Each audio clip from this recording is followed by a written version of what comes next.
Hello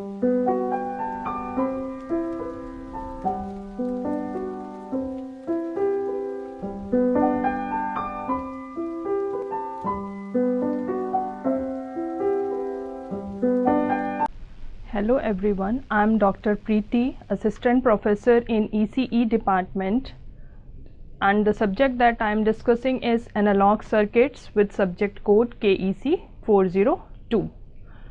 In this video I will be discussing about differential amplifiers.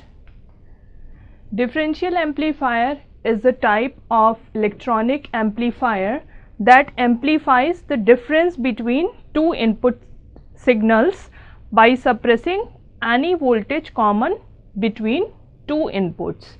So that is why its name is differential amplifier, because it amplifies the difference between the two signals that are applied at the input of this differential amplifier. Now we will see that how we can design a differential amplifier using bipolar junction transistor. To design a differential amplifier, we need two inputs. So here I have taken two bipolar junction transistor Q1 and Q2. One input will be provided through the base of transistor Q1, and the input 2 will be provided through the base of transistor Q2. So these two transistors will be connected in such a way that the circuit will be used as an amplifier to amplify the difference of the two signals that will be applied at the input side. Now in the same that with one more change, here the collector resistance is connected here. The next will be the connection of the emitter resistance at the emitter terminal. So here in the previous one, if we have this resistance, emitter resistance here, so these all are the biasing requirement for the transistor, that we have a collector resistance, we have emitter resistance, so all that is placed here. Now in this the two stages have been combined. So with that combination of two stages, we have got one circuit, and here the emitter resistance that we have is connected in parallel to have an equivalent resistance of both the branches. Now this is the complete structure with connecting the input voltage at the two terminals, and in the series we have input resistance. Output we will be taking at the collector terminals of the two transistors. So this is the complete structure of a differential amplifier that is having two transistors Q1 and Q2. Input is being provided at the base B1, that input is V input 1, and the another one is V input 2. Output we are taking at collector 1 and collector 2. That output is V out 1 through transistor Q1 and V out 2 through transistor Q2.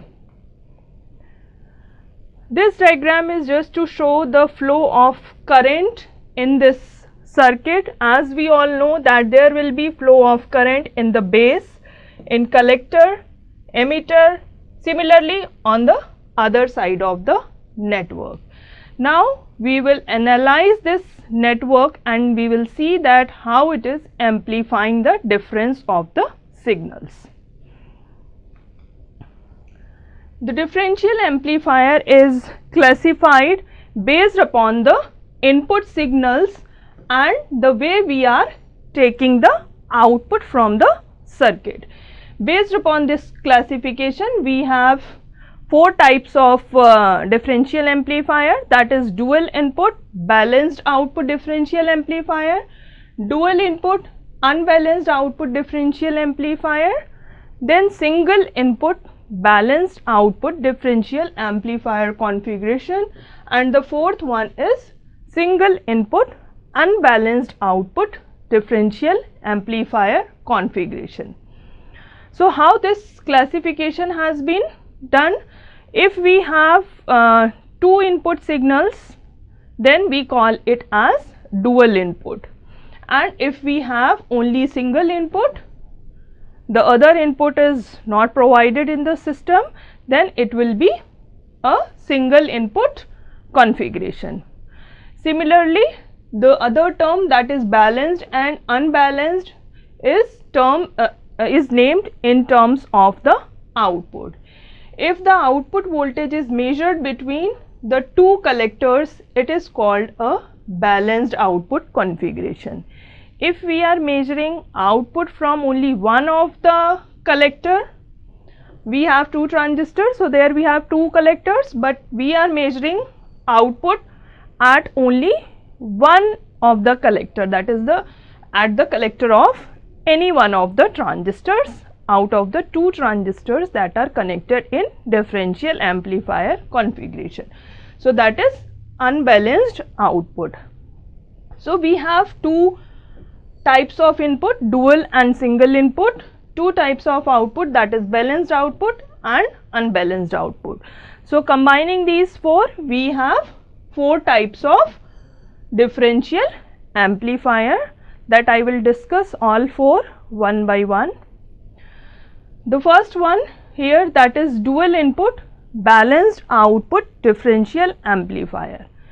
Dual input means it will be having two inputs. Balanced output means we will be taking output at both the collector terminals. So here the same circuit is there. We have two transistors Q1 and Q2. All the connections are same. Collector resistance at the collector of both the transistors. We have input resistance Rin1 connected in series with input voltage 1, that is Vin1. The second voltage Vin2, that is connected at the base of transistor Q2, and in series with this we have resistance Ri2. As we have combined the two emitter branches of both the transistor, the equivalent resistance here is the parallel resistance of the emitter branch of transistor 1 and the emitter resistance of transistor 2. So this is Re1 parallel to Re2. It is a balanced output differential amplifier. So we are measuring output from both the collectors. So we have two outputs, one is Vout1 and the second one is Vout2. VCC is the supply that is required to operate this circuit. So this is the complete circuit for dual input balanced output amplifier. For the analysis of circuit, we will do its DC analysis. We will also analyze this circuit for the AC conditions. So first, starting with the DC analysis, we need to obtain DC operating point. So first, with this complete circuit, we will design a circuit that we can use for DC analysis, that is the DC equivalent circuit of this dual input balanced output differential amplifier. So this circuit here is showing a DC equivalent circuit of dual input balanced output differential amplifier. Here the transistor same Q1 and Q2 is there. We have resistances RC, current flowing through is IC. As the resistances are taken equal, that value RC and RC, so current flowing with both the collectors is same. And one more thing, these two transistors Q1 and Q2 must be identical transistors. Here at the emitter side, the same value will be there. This Re is the equivalent of Re1 parallel to Re2. The current flowing through emitter is IE. From the emitter of transistor 1 we have IE. Here in this branch we are having two IE currents from both the transistors. So in this resistance Re, there will be the sum of the current, that is 2 IE flowing in this resistance. So what changes we have done to make the previous circuit into its DC equivalent circuit? Here I have removed the AC sources. We know that for the DC analysis we are not concerned with the AC sources. So the two AC sources, V in 1 and V in 2, you can observe these two sources are not present here. V in 1 voltage is made 0, V in 2 voltage is also made 0. So this is the DC equivalent circuit of dual input balanced output differential amplifier. Here we do not have any DC source. Now we can go for its DC analysis and we can calculate its operating point condition, that is the value of current ICQ and VCEQ, that is the quiescent value of the collector current and the quiescent value of collector emitter voltage. So for that we will follow the same procedure like we did with the single stage amplifier DC analysis. We have one output loop that starts from VCC to ground. Another one is the input side loop that is from V in 1 and we will follow VBE to ground. Here the voltage that is connected at the emitter is minus VEE. So these two voltages VCC and minus VEE both are being measured with respect to ground potential. So let us start its DC analysis. To start with the DC analysis, we will be writing KVL, that is Kirchhoff voltage law, to the base emitter loop of transistor Q1. So here this is the same circuit that is there for the reference, so that we can see the equations, how we can write the equations. Starting from this V in 1, following this path will be the base emitter loop, that is your input loop. So writing the KVL equation, here V in 1 is 0 and current direction here is upward, that is IB current flowing inside this base. So we can write this drop across this resistance R in as minus R in multiplied by IB.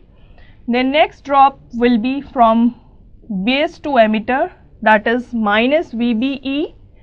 Next this current IE, and here with this across this resistance RE, the current flowing is 2IE. So that is written here minus of RE. So IB here we will reach at VEE is equal to 0. So this complete equation is written from the input loop, that is V in 1 to the minus VEE voltage. We know that the current IB is, we can write in terms of IB and IE, that IE value is equal to beta plus 1 IB, and taking that beta plus 1 value equal to the beta, here I have written as IB is equal to IE upon beta, and we are analyzing for DC, so it is beta DC. So we can write this IC is nearly equal to IE, because we know that this base current value is very small. So we can consider that the same current IC is flowing in this branch from top to bottom of this line. So ignoring the current IB, we can say that IC is equal to IE. So putting these two equations in this previous equation number 1, we get the value of IE as VEE minus VBE divided by 2RE plus R in divided by beta DC. So here we can see that the voltage values VEE will be the defined value. VBE, we know that it is having the value of 0.7 for silicon. So it is depending upon RE and the input resistance. So generally this value R in upon beta is very small value, it is having very less value as compared to this term 2RE. So, we can neglect this term as comparison to the high value of 2RE. So, by neglecting that, we can write the current equation IE as VEE minus VBE divided by 2RE. So, this is the emitter current that we can also write by equating it to IC, that assumptions that we have taken IE is nearly equal to IC, considering that the value of IB is very small. Now, determining the collector to emitter voltage, for that we need the output loop, and the voltage at the emitter Q1 is approximately equal to VBE if we consider that the input resistance is very small, and the collector current IC equal to IE that we have already considered with the derivation of the current. So, we can write this equation from the circuit as VCC minus ICRC is equal to VCC. So, if you start from the circuit, we have this circuit, this is RC, here we have VCC, here we have resistance Rin connected to here ground, here we do not have the input voltage. The remaining circuit is also there. So, if we start from top, we can write VCC minus ICRC and this node voltage VC. So, from there it is written VC is equal to VCC minus ICRC. Collector to emitter voltage we can write as VCE is equal to VC minus VE. So, putting the value of VC that we have already calculated. So, it is here VCC minus RC IC, and this VBE value is minus of VBE. So, that simplifying it, we can write VCE is equal to VCC plus VBE minus ICRC. So, this value is of VCC that we have, VCE that we have calculated, and we know at operating point the value of IE emitter current is equal to the quiescent value of collector current, and VCE value is equal to VCE quiescent value. So, these equations that is here and the previous one, that emitter current equation, these two we can use to represent the quiescent point, that is ICQ and VCEQ. So, till now we have found the expression for the quiescent value of current and quiescent value of voltage. Now, next is that all was your DC analysis. Now, we need to go for the AC analysis of the same circuit, that is dual input balanced output differential amplifier.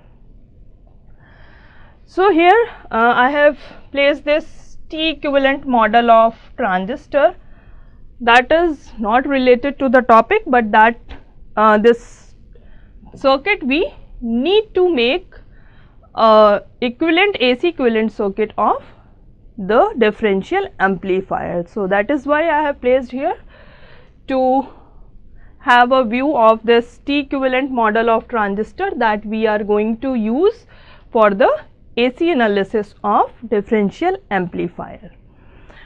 So, for AC analysis, what we need to do? We will be replacing the bipolar junction transistor by its small signal model, and here we are going to use T equivalent model of bipolar junction transistor.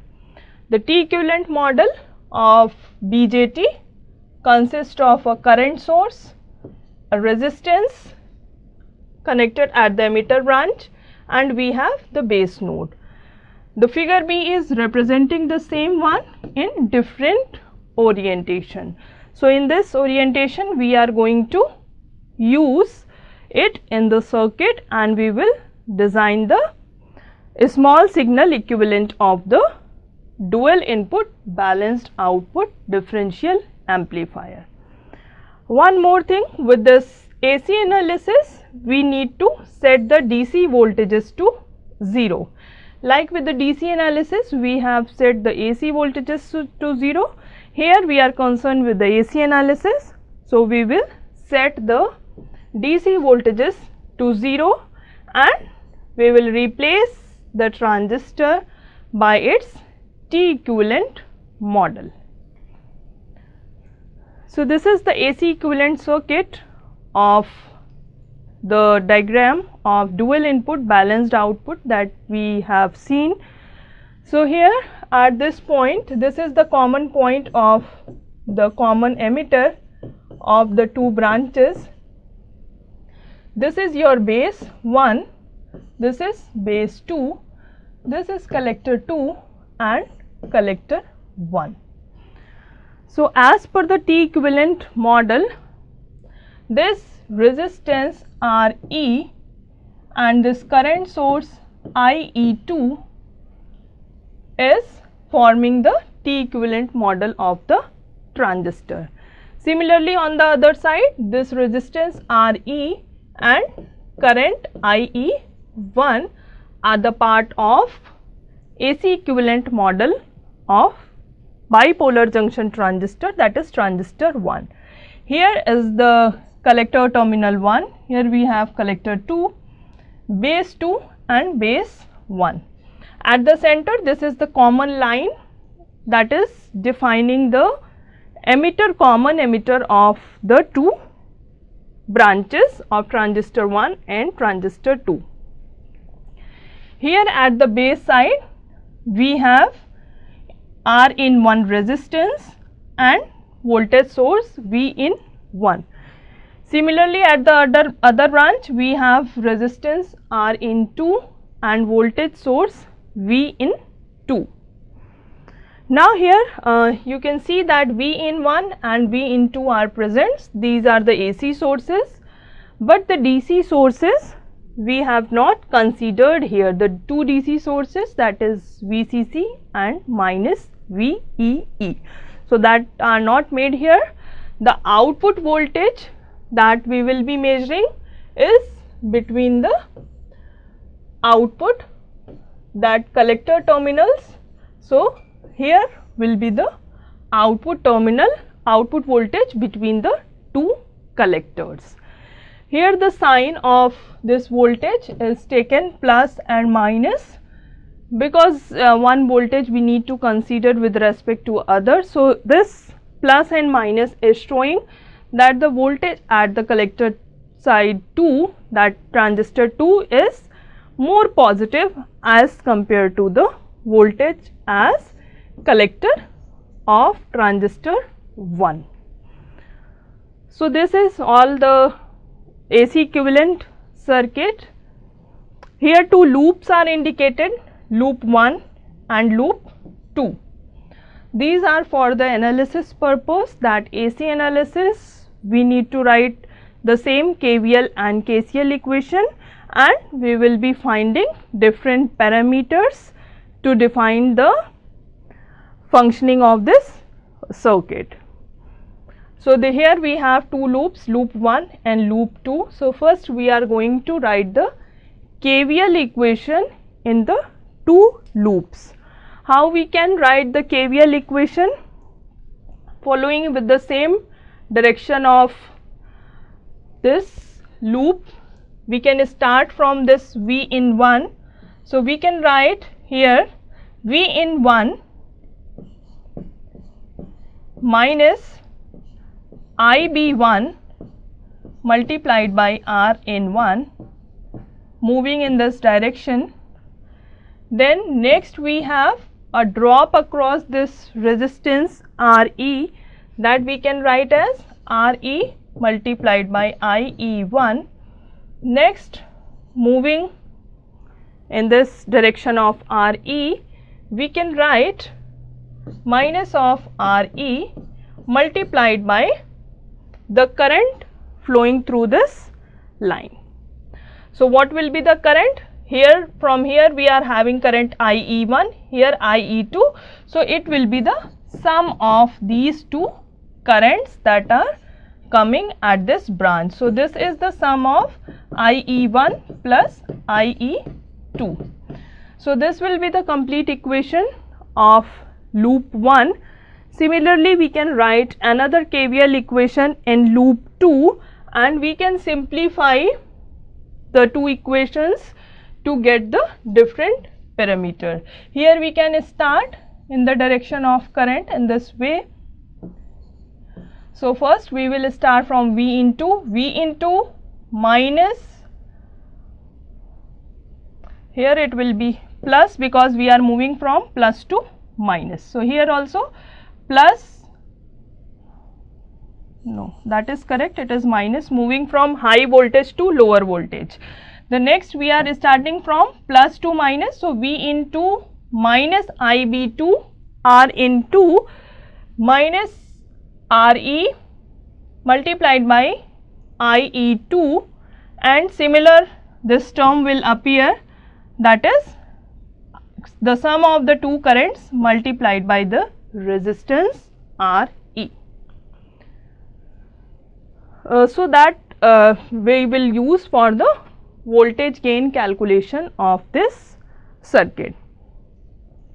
So considering this IE1 is equal to IE2, so we can say RE1 is equal to RE2, that is equal to RE. So we will start with the writing of the KVL equation in loop 1 and loop 2 that I have explained with the circuit. So those two KVL equation that we had written is V in 1 minus R in 1, IB1 minus RE, I1 minus RE, and the sum of two currents that there with the diagram I have represented with capital IE. So these two equation we can write, this is for loop 1, this is for loop 2. So we can simplify these two equations by substituting the same basic terms, that is IB1 is equal to IE1 by beta and IB2 is equal to IE2 by beta AC. So putting these two here at the place of IB1 and here as IB2. So this will give the two equation. From equation 1 we get this, from equation 2 we get the next equation. So we can simplify it to get the value of current IE1 and IE2. So the value that we have assumed that RI1 beta and RI2 beta values are very small. So we can neglect these values and we are left with this two equations. From here we find the expression of IE1 by simplifying these two equations. We get this expression of IE1. Similarly, we can find the second current, that is IE2. And we know that the output voltage that we have connected at the output. So at that time we have considered VC1 and we have seen that V out is the voltage between this, and the polarity is taken that VC2 was more positive as compared to VC1. So we can write V output as VC2 minus VC1 and VC2, that is voltage across collector 2, that we can write as minus RC into IC2 and VC1 as minus RC into IC1. Simplifying these two, we get this output voltage as RC into IE1 minus IE2. Here again we can use the same assumption that IC is nearly equal to IE, we can find the value of VO as RC upon RE. In this equation, put the value of IE1 and IE2 that we have calculated here, IE2 and IE1. So, putting these two values, the expression is written here after putting the value of IE1, this is IE1 and this is IE2, these two values that we have already calculated. Simplifying it, we get finally this RC upon RE is equal to V in 1 minus V in 2. So, here we can see that the output voltage is RC by RE times the difference of input voltages that are connected at the input side. So, the output voltage that we are getting is amplified, that is having the difference of input voltage at the output, and that is multiplied by that factor RC by RE. So, from here that I will continue with the next lecture. Thank you.